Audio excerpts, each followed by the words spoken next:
Enemies set a deadly snake trap for a Korean mafia boss. A black waitress noticed him and made a choice that no one expected. The water dripped somewhere in the darkness, steady, rhythmic, like a countdown. Hwang Sok had been conscious for maybe 20 minutes, though time felt elastic when your head throbbed from whatever they'd used to knock you out. Chloroform, maybe, or just a good old-fashioned blow to the skull. His training said to assess the situation systematically. Location, restraints, enemies, escape routes. Location, basement, abandoned, based on the smell of mold and decay. No windows. One door at the top of a staircase he could barely make out in the dim light filtering from cracks in the ceiling. Seattle's waterfront district, probably. He remembered being grabbed outside the shipping warehouse during what was supposed to be a simple inspection of their legitimate import operations. Restraints. Heavy rope binding his wrists behind the chair, ankles tied to the chair legs. Professional work. Tight enough to restrict movement, but not cut off circulation. They wanted him conscious and aware. Enemies. 3 men had jumped him, but they were gone now. Russian accents. The Volkov Bratva, most likely. They'd been pushing into Seattle's Korean territory for months, getting bolder, more aggressive. Seok had known something like this was coming. He just expected more warning. Escape routes, none apparent. The ropes were well tied, his phone was gone, and even if he could get free, he had no idea how many men waited upstairs. At 28, he'd been running the Hwang family operations for 4 years. Survived 3 assassination attempts, navigated gang wars and federal investigations. He thought he was untouchable. Hubris. His father would have laughed at his arrogance. The door at the top of the stairs opened, flooding the basement with light that made Seok's eyes water. Footsteps, multiple sets, descending slowly. Seok kept his face neutral, refusing to show the fear that spiked through him. 3 men emerged from the shadows. The leader was tall, scarred, with the cold eyes of someone who'd done this many times before. Viktor Volkov himself, ambitious lieutenant in the Bratva family, known for creative cruelty. Awake. Good. Victor's English was heavily accented but clear. We can talk. Talk seems optimistic considering the restraints, Seok said, keeping his voice level. Show no fear. Fear was blood in the water. Restraints are precaution. You Hwang family, you fight like cornered dogs when threatened. Victor pulled up a second chair, sat backward on it, arms draped over the back.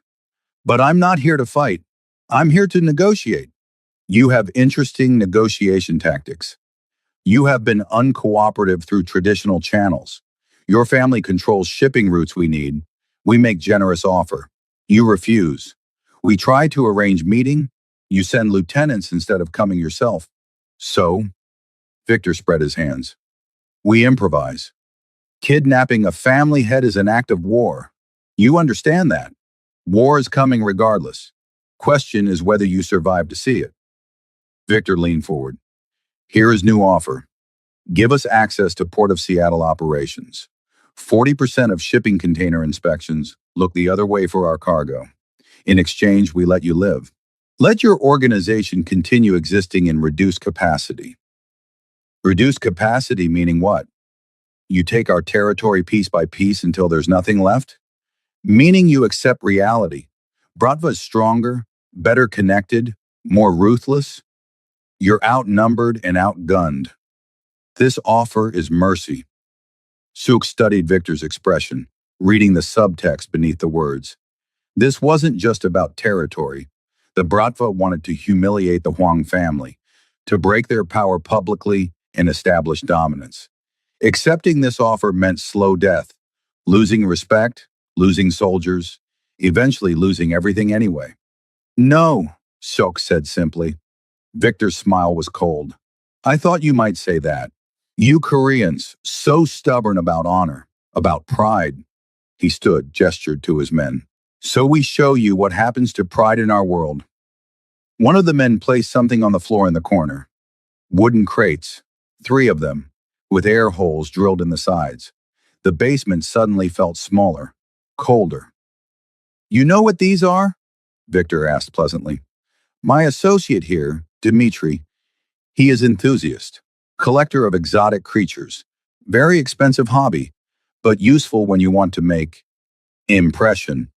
Snakes, Seok said, keeping his voice steady despite the ice flooding his veins. Not just snakes, special snakes, from Southeast Asia. Very venomous, very aggressive. Victor crouched beside the nearest crate. You Korean families, you think you're untouchable, protected by tradition, by respect, by the old ways. But fear is universal language. And these creatures, they don't care about respect. He stood, brushed off his hands. Here is new offer. You have time to think. Time alone with Dimitri's collection. When you're ready to be reasonable, you call out. We discuss terms. Or, Victor shrugged, you die slowly, painfully, in the dark. Your choice. My people will come for me. They'll tear this city apart looking. Let them look. By time they find you, negotiations will be finished, one way or another. Victor nodded to his men. Open the crates. Give Mr. Huang time to consider his position. The men worked quickly, efficiently, opening the crates and stepping back. For a long moment, nothing happened. Then movement, slow, sinuous, as shapes began to emerge from the containers. Seok had been trained to handle fear, trained to stay calm under pressure, to think strategically even when facing death. But this was primal terror, the kind that bypassed rational thought and went straight to the brainstem, screaming danger. The snakes were large, some over 6 feet long, thick as his wrist. Even in the dim light, he could see their scales, the way they tasted the air with forked tongues, the fluid grace of their movement. King cobras, maybe, or crates. Dimitri's collection clearly included the deadliest species he could find. Think carefully, Victor said from the stairs. Pride is expensive. Your life, your family's future, these things are negotiable. All you must do is call out. Agree to terms. Very simple. The door closed, plunging the basement back into near darkness. Seok could hear the locks engaging. Multiple locks. Heavy duty. The snakes continued their slow exploration of the space, and Seok tried to calculate odds. The chair was solid wood, the ropes professionally tied. Even if he could work his hands free, unlikely, he'd still be trapped in a room with venomous snakes. Moving would attract attention. Staying still might work temporarily, but eventually the creatures would find him. His phone was gone, his people had no idea where he was, and the Bratva had clearly planned this carefully. No one was coming to save him. If he called out, agreed to Victor's terms, he'd be signing away everything his family had built. But if he stayed silent, one of the snakes, massive, dark-scaled, slithered closer. Sook forced himself to breathe slowly, evenly. Snakes sense vibration, heat, movement. Panicking would be fatal. The snake paused 3 feet away, head raised slightly, tongue flickering. Testing, sensing, deciding if this warm, breathing thing was threat or prey. Seok had never been particularly afraid of death. In his line of work, it was an accepted risk. But this, slow, trapped, helpless, this was a different kind of terror. This was dying not in battle, but in darkness. Alone, defeated. The snake moved closer, and Seok closed his eyes, trying to find some fragment of the calm his father had trained into him. Some piece of the man who'd survived everything life threw at him. All he found was fear. Lenny Martinez had been awake since 4:30 a.m., which was nothing unusual. Early mornings were her normal, had been since taking the job at Harbor View Diner 3 years ago. The breakfast shift started at 5, and she liked getting there early, getting the coffee brewing, the prep work done before the rush hit. 26 years old, 2 jobs to make rent in one of the most expensive cities in America, student loans from a nursing degree she'd never finished. Life hadn't exactly gone according to plan. But Lenny had learned to find joy in small things. The perfect pour of a cappuccino, regulars who remembered her name, the satisfaction of making it through another day without completely falling apart. This morning was overcast, typical for Seattle in October. She walked from the bus stop toward the diner, cutting through the warehouse district because it was faster, and she'd never been one to scare easily. Her mama always said she had more courage than sense. The scream cut through the quiet morning like a knife. Lenny stopped dead, heart hammering. It had been distant, muffled, but definitely a scream. Male voice. Distressed. The smart thing would be to keep walking, call 911 once she got to the diner. Let professionals handle whatever was happening. Lenny had taken enough crisis intervention training during her nursing program to know you didn't rush in unknown situations. But she'd also taken an oath, even though she'd never finished the degree, to help people in crisis. And that scream had been terrified. She pulled out her phone, finger hovering over 911, and approached the sound source. An old warehouse. Abandoned for years, windows broken, graffiti covering the walls. The kind of place people avoided. Another sound, not quite a scream this time, more like a choked cry, definitely coming from inside. Lenny tried the door, unlocked. It swung open with a rusty groan that made her wince. Inside was darkness and the smell of mold and something else. Something wrong. "Hello," she called softly. "Is someone there? Do you need help?" A voice, hoarse, strained, speaking rapidly in what sounded like Korean. Then in accented English. "Don't come in. Dangerous. Please, just call police. Don't come in." Every instinct said listen to him, get help, stay safe. But something in that voice, the barely controlled panic, the desperate warning, made Lenny's feet move forward instead of back. She used her phone's flashlight, sweeping the beam across the warehouse's main floor. Empty. But there, in the back corner, stairs leading down. The voice was coming from below. "I'm coming down," she called. "Just stay calm. I'm here to help." "No, please, snakes. There are snakes. Very dangerous. Just call." The voice cut off with another choked sound. Snakes. Jesus Christ, there were snakes down there. Lenny should have run. Should have called 911 and waited for animal control and professionals. But she was already moving down the stairs, phone light cutting through the darkness. And what she saw at the bottom made her blood freeze. A man, Asian, late 20s, expensive suit torn and dirty, tied to a chair in the center of the basement. And around him, moving with sinuous grace through the shadows, were snakes. Multiple snakes. Large ones. The man's eyes met hers. Dark, terrified, but also warning. "Go," he said quietly. "Please. This isn't your fight. Just go." One of the snakes, massive, at least 6 feet long, was less than 2 feet from his legs. Its head was raised, hood flared. Even with Lenny's limited knowledge, she recognized the threat posture. Cobra. That was a fucking cobra in a basement in Seattle. Lenny's nursing training kicked in. Assess, prioritize, act. The man was restrained, couldn't move, was moments away from being bitten by what was probably a lethally venomous snake. Calling for help would take too long. By the time anyone arrived, he'd be dead. She needed to act, now. But how do you safely approach a room full of venomous snakes? Then she remembered, years ago, working at a summer camp during college, one of the counselors had been a herpetology student. He'd talked endlessly about snake behavior, about calming techniques, about the importance of slow movement and specific sounds. Whistling. He demonstrated how certain low, steady whistles could calm some snake species. Something about the frequency, the consistent sound. It didn't work on all snakes, but it was better than nothing. "I'm going to try something," Lenny said quietly to the man. "Stay absolutely still. Don't make any sudden movements. You need to leave. I'm not leaving you here to die.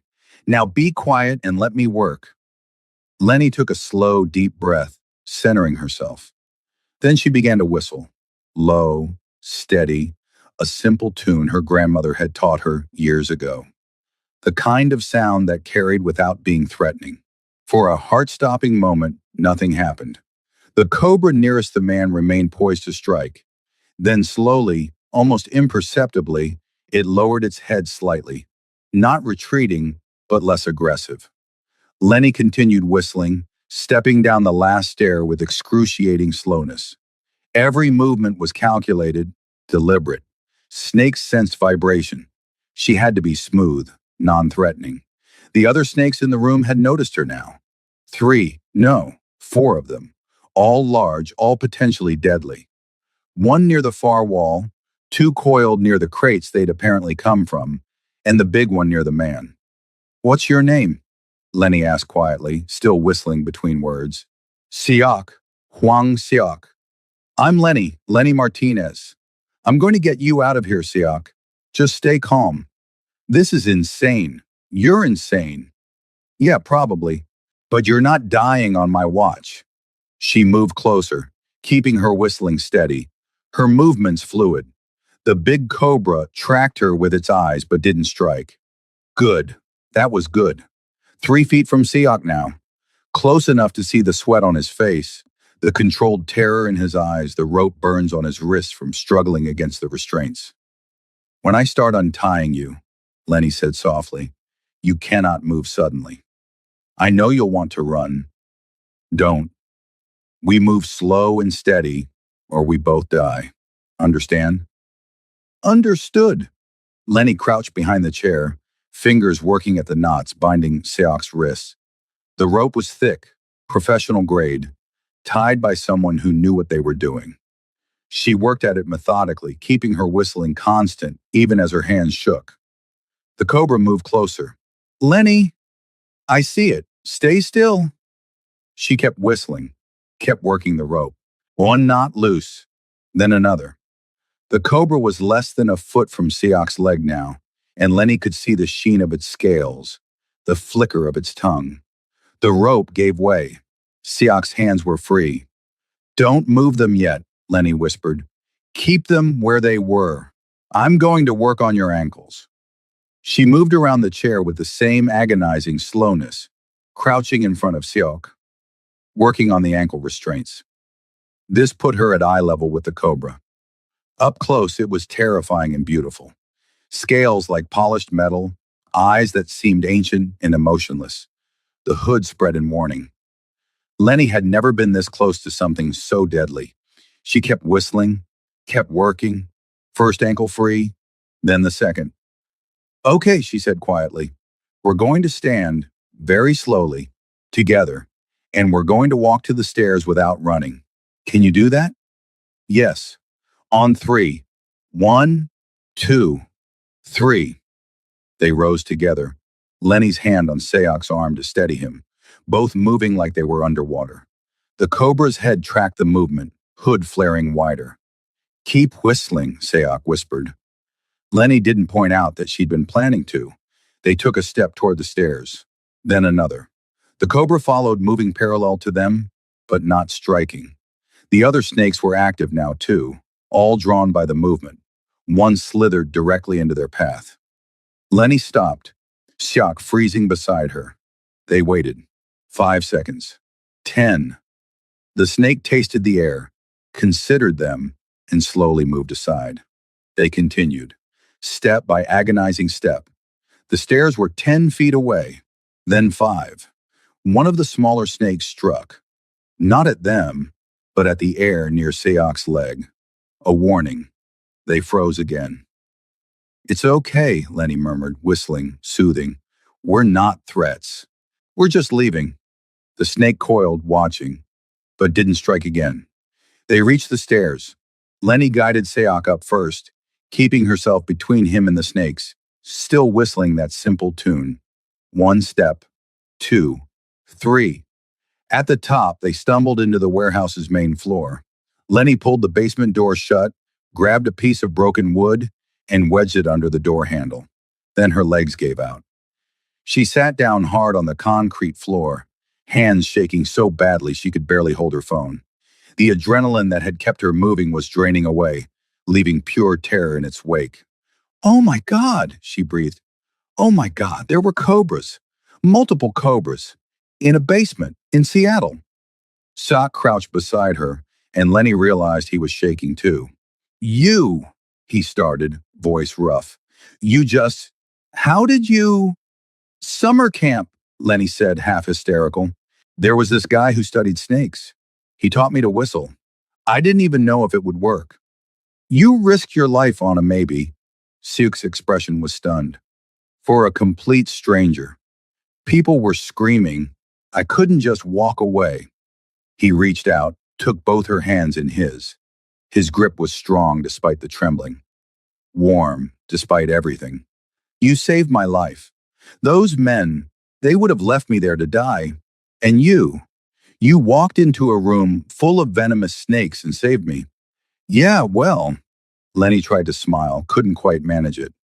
"Let's not make a habit of it." "Who are you?" Siak asked, studying her face like he was memorizing it. "Really?" "Just a waitress on her way to work. Lenny Martinez." She managed a shaky laugh. "And you're Huang Shuk, who somehow ended up tied up with cobras. So, not a normal Tuesday for either of us."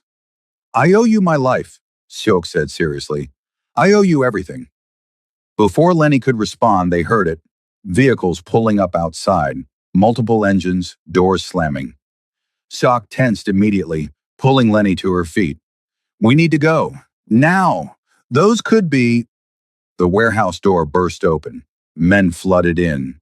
Asian, wearing dark suits, moving with military precision. For one terrifying second, Lenny thought they were about to be killed. Then one of them spotted Seok and shouted something in Korean.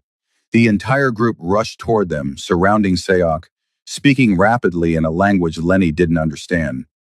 "Boss, we've been searching everywhere. The Bratva hit 3 of our warehouses. We thought." The speaker switched to English, probably for Lenny's benefit. "We thought they'd killed you." "They tried," Seok said grimly. Then he turned to Lenny, still holding her hand. "This is Lenny Martinez. She saved my life. No one, and I mean no one, touches her. She's under my protection. Understood?" The men looked at Lenny with new eyes. Assessment, curiosity, respect. She felt suddenly very aware that she was still in her diner uniform, coffee-stained and wrinkled, standing among what were clearly very dangerous people. "Siok," she said quietly, "what exactly is going on? Who are you, really?" He met her eyes and she saw the moment he decided on honesty. "I run the Huang family operations in Seattle. Korean organized crime. Those men in the basement, rival gang. They were trying to force my cooperation through intimidation." "You're a gang leader." Lenny's voice was flat. "Yes." She should have been horrified. Should have pulled her hand away, demanded to be taken home, put as much distance as possible between herself and this world. Instead, she found herself asking, "Are you hurt? Do you need medical attention?" Siak blinked, clearly surprised. I'm fine. Shaken, but fine." "You were tied up for hours. You probably have circulation issues, dehydration, possible trauma responses." Lenny's nursing training kicked in automatically. "You should see a doctor. I have people for that." "Good, use them." She pulled her hand free gently. "And I need to get to work. My shift starts in 15 minutes, and I'm already going to be late." "Work?" Chuck stared at her like she'd grown a second head. "Lenny, you just saved my life. You walk through a room full of venomous snakes. You can't just go serve coffee." "Why not? Bills don't pay themselves. And I'm not missing a shift because of." She gestured vaguely at the warehouse. The men, the entire surreal situation. "Whatever this is." One of Seok's men, tall, scarred, professional looking, stepped forward. "Boss, we need to move. Bratva knows where we are. This location isn't secure." "Right." Seok turned back to Lenny. "Let me take you to work. Please. It's the least I can do. I can take the bus." "Lenny," his voice was intense, "I owe you my life. The absolute least. The minimum I can do is give you a ride to work. Please. She studied his face. The sincerity there, the gratitude, the stubborn determination. And under it all, something else. Something that made her pulse quicken in a way that had nothing to do with fear. Fine, she said, but I'm serious about being late. If we're doing this, we need to go now. The ride to Harbor View Diner was surreal. Lenny sat in the back of a luxury sedan. Leather seats, tinted windows, the kind of car she'd only ever seen in movies, next to a man who apparently ran organized crime operations, while his armed guards drove and two more cars full of equally dangerous-looking men followed behind. This is excessive, she said. This is necessary. The Bratva knows who I am, which means they might target people connected to me, including you. Suk's expression was serious. You saved my life, Lenny. That makes you important. And important people need protection. I don't want to be important. I just want to serve coffee and pay my rent and live a normal life. Too late, Sayok said softly. You walked into that warehouse. You faced down cobras. You risked everything for a stranger. Normal ended the second you decided to help. Lenny couldn't argue with that. The car pulled up outside the diner, drawing stares from early morning regulars, and she reached for the door handle. Wait. Silk pulled out a card. Heavy stock, embossed lettering. My private number. If you need anything at all, you call. Day or night. I meant what I said. I owe you my life. Lenny took the card, studying the elegant script. I don't want anything from you. I know. That's part of why I want to give it. He held her gaze. Lenny, what you did today, most people wouldn't have. Most people would have walked away, called for help, let someone else handle it. You didn't hesitate. I'm a nurse, was a nurse, almost a nurse. She stumbled over the explanation. I couldn't just leave someone in danger. You're extraordinary, and I'd very much like to see you again. Not because I owe you, though I do, but because I want to know the woman who whistles at cobras and saves strangers. Heat flooded Lenny's cheeks. Shock, you run a criminal organization. I serve breakfast at a diner. We're from completely different worlds. So we'll build a bridge. His smile was tentative, hopeful. Just think about it, please. Before Lenny could respond, her phone buzzed. Her manager, probably wondering where the hell she was. I have to go. Thank you for the ride. She climbed out of the car, intensely aware of Siak watching her, of the dangerous men in expensive suits surrounding him, of the choice hanging in the air between them. At the diner door, she looked back, found him still watching, expression unreadable but intense. Lenny lifted her hand in a small wave, saw his answering smile, and walked inside, wondering what the hell she'd just gotten herself into, and why part of her hoped it was just the beginning. The diner was already in full breakfast chaos when Lenny burst through the door, regulars shouting orders, the grill sizzling, her manager Patricia giving her a look that could have curdled milk. You're 30 minutes late, Patricia said, arms crossed. She was 50-something, had run Harbor View for 20 years, and took punctuality as seriously as a religion. Lenny, this is the third time this month. I know, I'm sorry. There was an emergency. Someone needed help. I couldn't just save it. I don't pay you to be a hero. I pay you to serve coffee. Patricia's expression softened slightly. But you're here now, so get your apron on and take section 3. Marcus called in sick, so we're short. Lenny tied on her apron, grabbed her order pad, and dove into the familiar rhythm of work. Coffee refills, breakfast orders, small talk with regulars who knew her by name. Normal, safe, the complete opposite of cobras in basements and Korean Mafia bosses. But her hands shook as she poured coffee.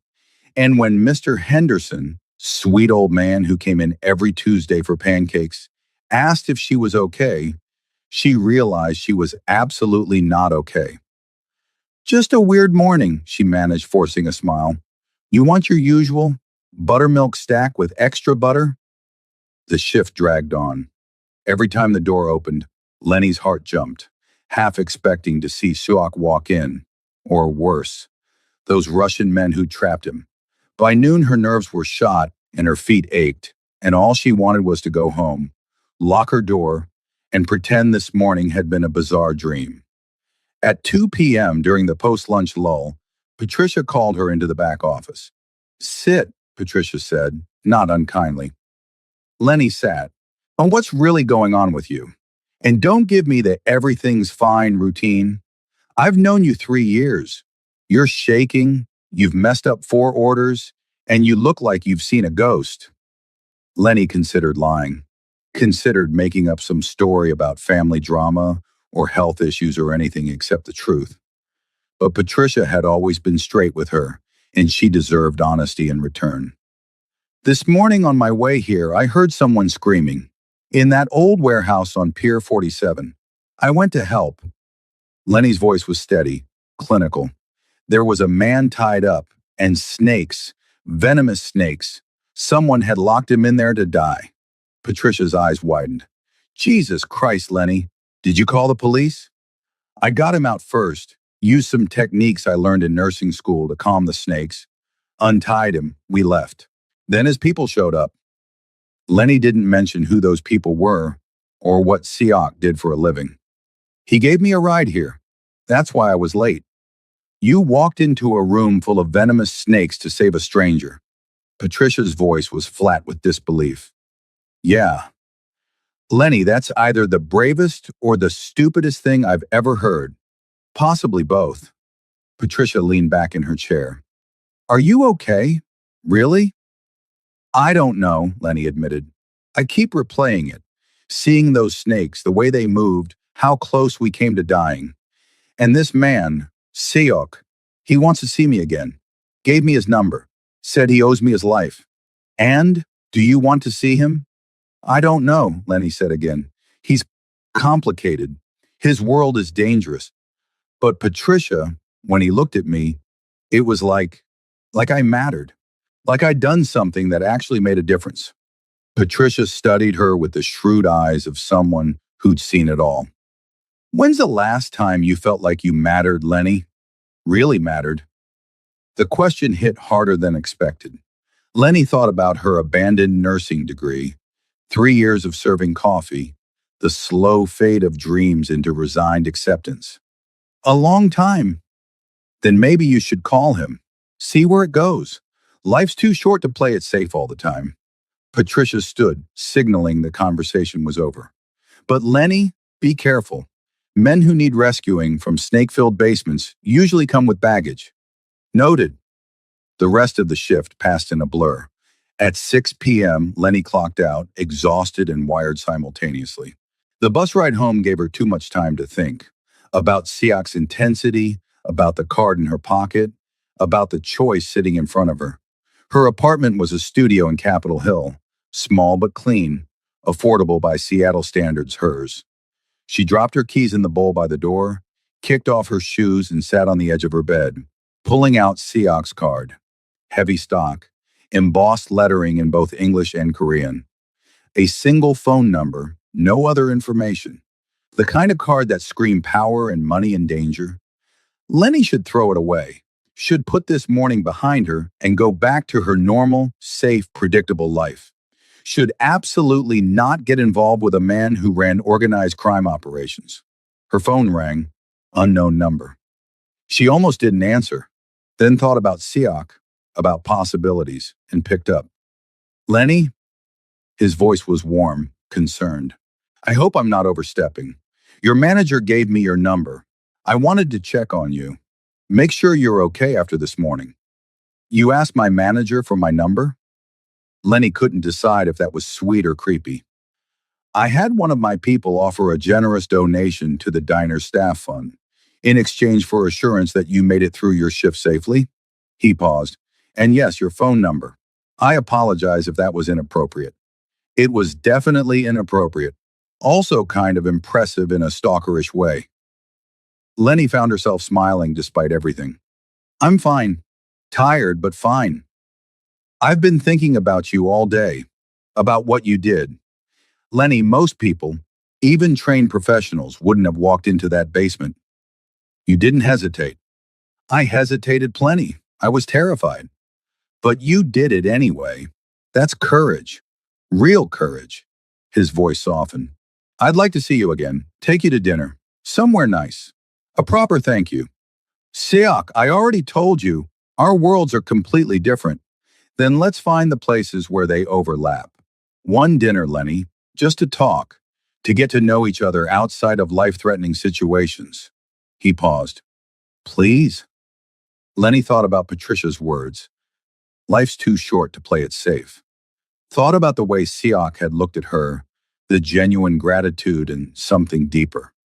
Thought about how long it had been since anyone made her feel like she mattered. One dinner, she heard herself say. Somewhere public. And Siak? No snakes. His laugh was surprised and genuine. I promise, no snakes. Tomorrow night, 7 o'clock, I'll pick you up. I'll meet you there. Text me the address. Deal. And Lenny, thank you for everything, for saving my life, for giving me this chance. After they hung up, Lenny sat staring at her phone, wondering what she just agreed to. One dinner with a crime boss. What could possibly go wrong? Everything, probably. But for the first time in 3 years, she felt something other than resigned acceptance of her life. She felt alive. The restaurant was called Moonlight, upscale Korean fusion in downtown Seattle. The kind of place Lenny had walked past hundreds of times but never imagined entering. She'd agonized over what to wear, finally settling on the one nice dress she owned. Black, simple, bought for a job interview that never panned out. Suck was waiting outside when she arrived, and Lenny's breath caught. He wore a dark suit, perfectly tailored, his hair styled back. And when he smiled at her, the intensity in his eyes made her pulse quicken. You look beautiful, he said, offering his arm. You look dangerous. It slipped out before Lenny could stop it. Suck's smile turned rueful. I am dangerous, but not to you. Never to you. Inside, they were led to a private room, intimate, elegant, with floor-to-ceiling windows overlooking the city. Siak pulled out her chair, waited until she was settled before taking his own seat. This is too much, Lenny said, looking around at the expensive decor, the elaborate table settings. This is appropriate gratitude for someone who saved my life.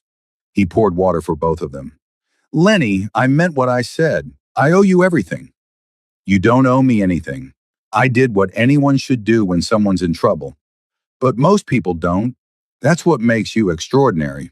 He leaned forward. Tell me about yourself, really. Not just surface details. Who is Lenny Martinez? So Lenny told him. About growing up in Atlanta, her mother's death from breast cancer when she was 18, her determination to become a nurse to help people the way the nurses had helped her mom. About getting into nursing school, making it through 3 years, then her father's heart attack and the medical bills that ate through their savings. I had to drop out, she said quietly, 6 months from graduating. I couldn't afford tuition and Dad's care simultaneously. So I chose Dad, moved to Seattle where he had better specialists, got a job to pay bills. He died anyway 2 years later, and I never went back to finish the degree. That must have been devastating, giving up your dream. It was necessary, that's life, right? You do what you have to do. Lenny shrugged, trying to sound casual about something that still hurt 3 years later. What if you could go back? Finish the degree? With what money? I'm drowning in my father's medical debt and my own student loans. Going back to school isn't realistic. Siak was quiet for a moment, studying her. What if money wasn't an obstacle? Are you offering to pay for my education? Because Siak, that's not an offer, a thought experiment. He smiled. But hypothetically, if you could finish your nursing degree, would you? In a heartbeat, I loved it. The challenge, the hands-on care, the feeling of actually helping people. Lenny's voice grew passionate. I was good at it too. Top of my clinical rotations. My professors said I had real talent. I believe it. What you did this morning, the calm under pressure, the quick thinking, the courage. That's exactly what makes a great nurse. The food arrived, course after course of beautifully prepared dishes Lenny couldn't have afforded in a year. But what struck her wasn't the expense. It was the way Sayok watched her, genuinely interested in her reactions, explaining each dish with obvious pride in his culture. My mother used to make this, he said, gesturing to a soup. Not as fancy, but the same flavors. She died when I was 16. Car accident. After that, my father raised me alone. Or trained me, more accurately. Trained to take over the family business. He was hard, demanding, believed in preparing me for a brutal world through brutal methods. Siok's jaw tightened. He died 4 years ago. Heart attack. And suddenly I was in charge of everything. The operations, the territory, the people who depended on us. That's a lot of responsibility for a 24-year-old. It was necessary, like your choice to leave school. We do what we have to do. He echoed her words back with a slight smile. But Lenny, unlike you, I had a choice. I could have walked away, let someone else take over. I chose this life. Why? Because my father built something. Not all of it good, not all of it legal, but something that protects our community. Korean immigrants in Seattle, we face discrimination, exploitation, violence. The Huang family provides protection, structure, support. His eyes were intense. I'm trying to make it better, more legitimate, less violent, but change takes time. Is that why the Russians grabbed you? Because you're trying to change things? Partly. Also because we control shipping routes they want, territory they're trying to take. The Bratva sees us as weak, too concerned with honor and community to fight dirty. His expression hardened. They were wrong. After yesterday, they know that. What did you do to them? Things you don't need to know about. Things that will keep you safe by keeping them afraid. Siok reached across the table, took her hand gently. Lenny, my world is violent, dangerous. I won't lie about that. But I can also keep you completely separate from it, protected, safe. I don't want to be kept. Protected like some delicate thing. Lenny squeezed his hand. I walk through a room of cobras, remember? I'm tougher than I look. I know you are. That's part of why I'm fascinated by you.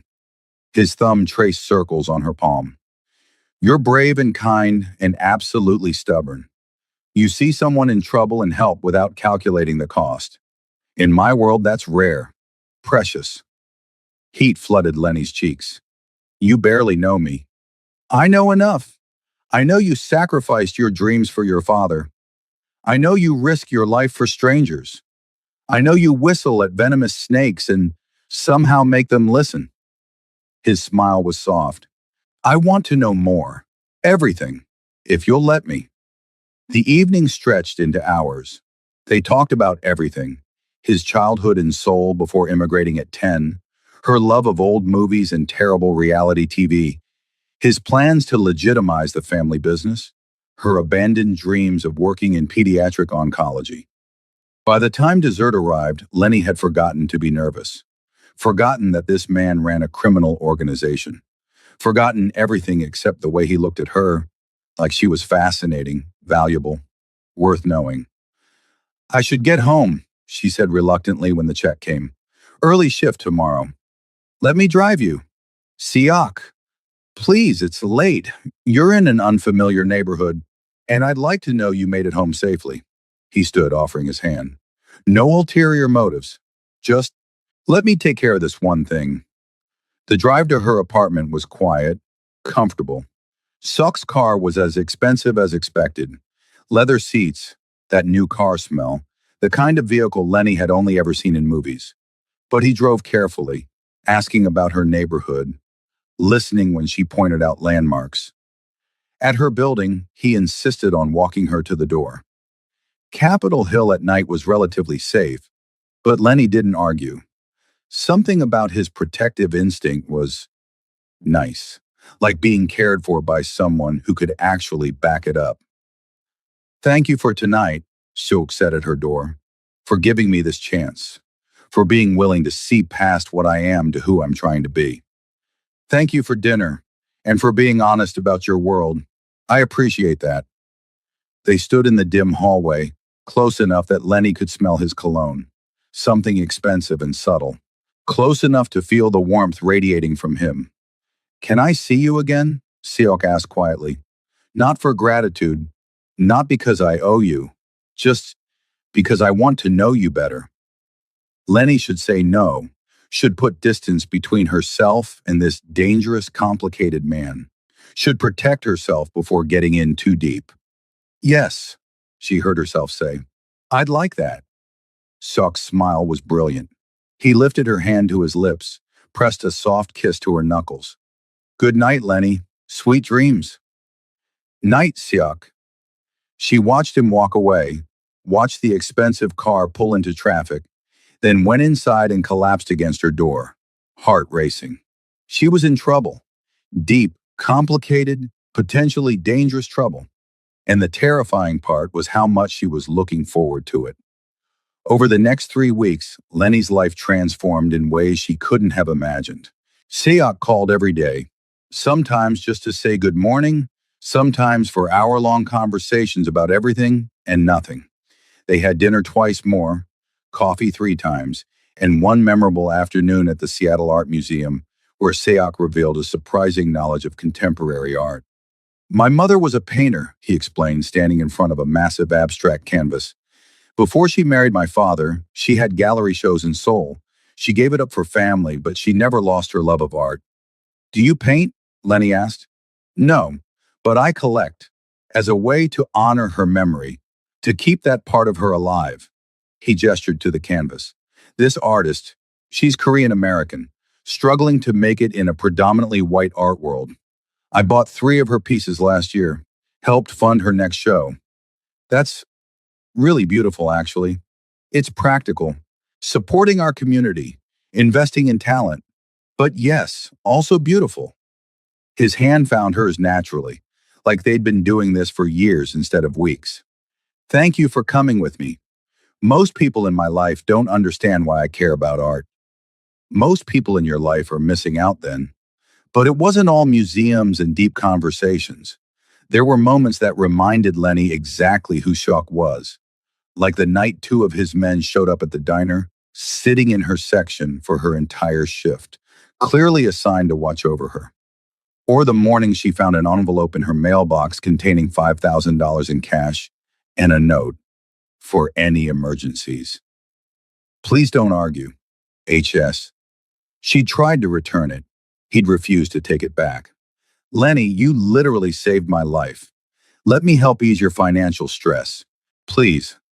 This feels like you're trying to buy me. I'm trying to take care of someone I care about. There's a difference. The care about hung between them, heavy with implication. Because whatever this was between them, it was growing beyond simple gratitude or even attraction. Lenny found herself thinking about Xiao constantly, looking forward to his calls, rearranging her schedule to see him. And she could see the same thing happening to him. The way his eyes lit up when she walked into a room. The way he listened to her stories about difficult customers with genuine interest. The way he touched her casually, like he couldn't help himself. 3 weeks after their first dinner, Seo called with an unusual request. I have a business meeting tomorrow night. High-level negotiations with some associates from Los Angeles. It's important, potentially dangerous, and I'd really like you to be there. Lenny nearly dropped her phone. You want me at a criminal business meeting? I want you by my side to remind me who I'm trying to be, not just who I am. His voice was serious. Lenny, these meetings, they bring out the worst in me. The violence, the threats, the brutal calculus of power. But having you there would help me stay grounded, stay human. Shuck, that's a lot of pressure. I know, and if you're uncomfortable, I completely understand. But I'm asking anyway, because you make me want to be better. Lenny thought about it. The risk, the exposure to his world, the potential danger. But she also thought about Seok's genuine desire to change, to be something more than his father's legacy. Okay, I'll be there. But Seok, I'm not going to just sit quietly. If I see something wrong, I'm speaking up. His laugh was warm with relief. I wouldn't expect anything less. The next night, Lenny dressed carefully, professional but not too formal, a navy dress that Patricia had helped her pick out. Xiao sent a car, and she was driven to a restaurant in Pioneer Square. Upscale, private, the kind of place where powerful people made deals. Siak met her at the entrance, and his expression when he saw her made her pulse quicken. You look perfect. Thank you for coming. Thank you for trusting me with this. Inside, the private room held 6 men, all Korean, all watching Lenny with expressions ranging from curious to openly hostile. Siak guided her to a chair beside his at the head of the table. Gentlemen, he said, switching between Korean and English seamlessly, this is Lenny Martinez. She's under my protection and will be observing tonight's discussions. One of the older men, silver-haired, hard eyes, spoke in rapid Korean. Lenny caught enough body language to know it wasn't friendly. Siak's response was sharp, authoritative. The room went quiet. Then he turned to Lenny, speaking English. Mr. Choi questions your presence. I've explained that you're here at my invitation. That should be sufficient. The meeting was intense. Discussions of territory, shipments, payments, all coded in language that danced around explicit criminality. Lenny watched Siak navigate it with impressive skill, balancing firmness with diplomacy, making concessions where strategic and holding firm where necessary. But midway through, one of the men, younger, aggressive, made a comment in Korean that made everyone else tense. Silk's expression went cold. What did he say? Lenny asked quietly. Nothing important.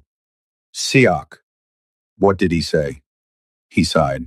He suggested that bringing a woman, an outsider, to these meetings showed weakness, that I'm distracted, compromised.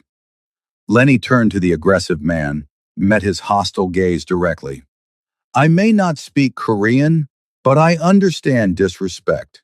And I understand that strong leaders surround themselves with different perspectives, not just yes men who tell them what they want to hear. The room went silent. The young man's eyes widened in surprise. Siak's hand found hers under the table, squeezed gently. When he spoke again, his voice carried absolute authority.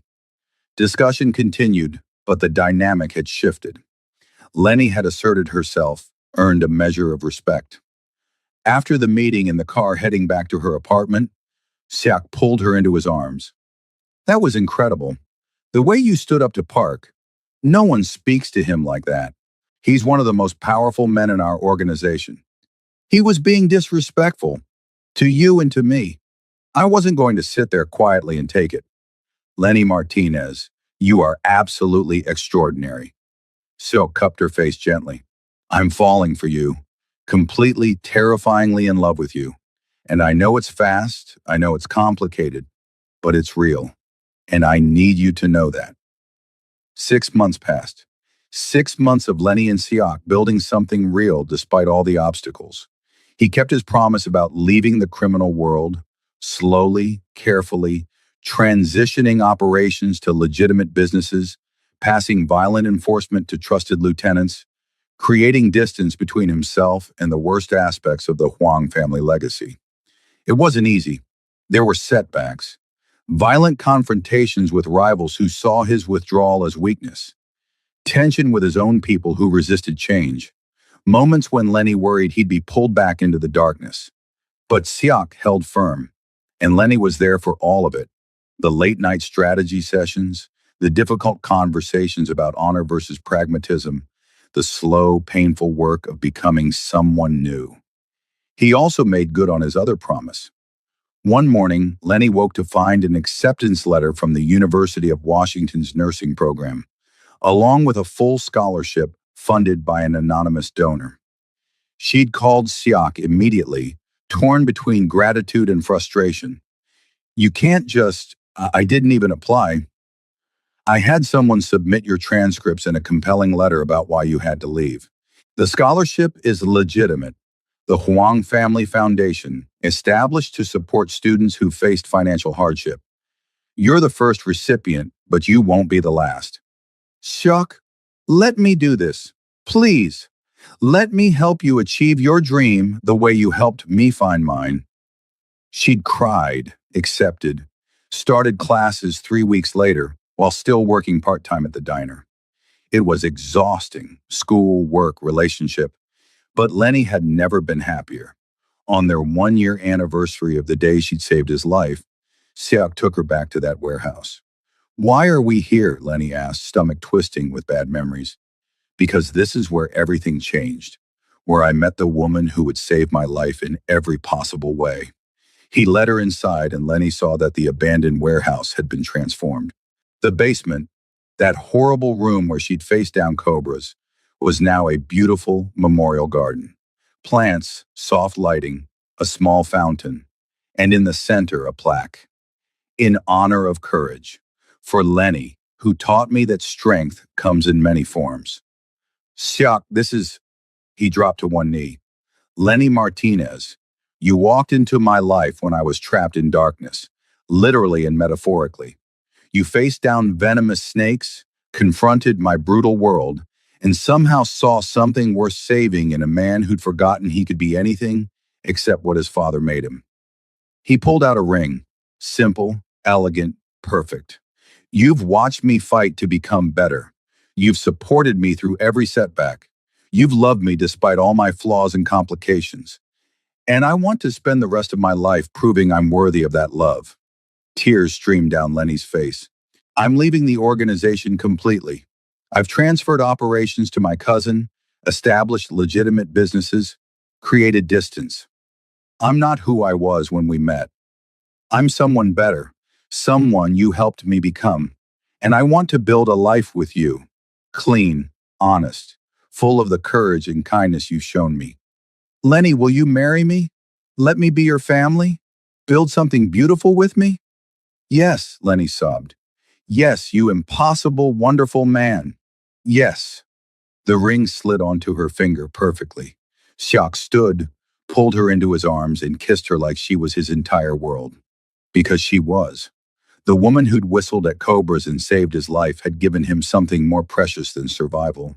She'd given him hope, a future, a reason to be better than his past. They were married 3 months later in a small ceremony that blended Korean tradition with Lenny's Southern Baptist roots. No criminal associates attended, just family, real friends, people who loved them for who they were becoming, not who they'd been. Silk kept his promises, all of them. He left the criminal world completely, built legitimate businesses, became a philanthropist supporting immigrant communities and nursing education, and Lenny finished her degree, became a pediatric oncology nurse, saved lives in a different way while remembering the day she'd been brave enough to save one life in particular. Years later, sitting on their porch watching the sunset, shock pulled Lenny close. Do you ever regret it? Walking into that warehouse? Getting involved with someone like me? Lenny thought about it. The fear, the danger, the complicated journey from that basement to this porch. Thought about the life they'd built, the love they'd found, the way they'd both become better people by choosing each other. Not for a second, she said. Best decision I ever made. Even though there were snakes? Especially because there were snakes. If your enemies wanted to scare me off, they chose the wrong method, she smiled. Turns out I'm pretty good with snakes, and with stubborn Korean men who need saving. I'm the luckiest man alive. Yes, you are. Because I'm extraordinary, remember? You said so yourself. Siak's laugh was warm, free of the darkness that used to shadow it. You're absolutely extraordinary, and you're mine.